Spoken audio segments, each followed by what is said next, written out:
So I'm focusing on the Imperial Hotel, which was first commissioned in 1915.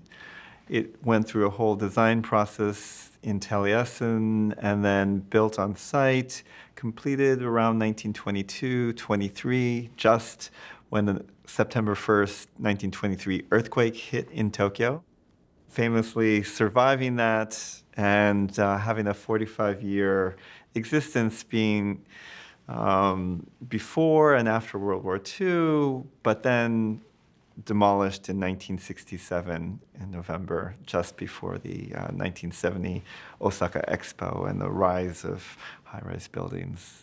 So one of the great finds is this book from 1924 that was published just after it opened, after the earthquake, in Japan, that I'd never seen before. But this book has been fantastic in bringing it back to life. What's amazing about it, when you open it up, you see the title in Japanese, but then you see Frank Lloyd Wright in English. Wright is misspelled, W-R-G-H-I-T.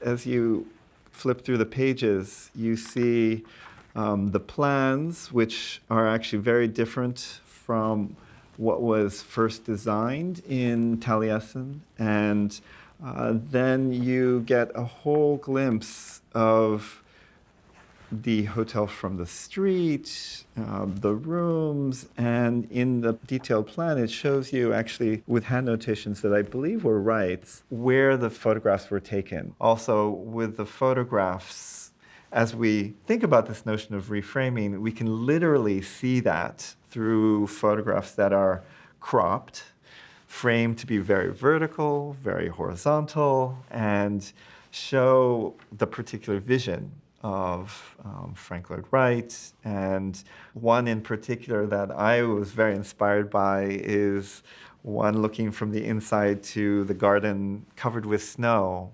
And it's framed in a way that is reminiscent of a Hiroshige print.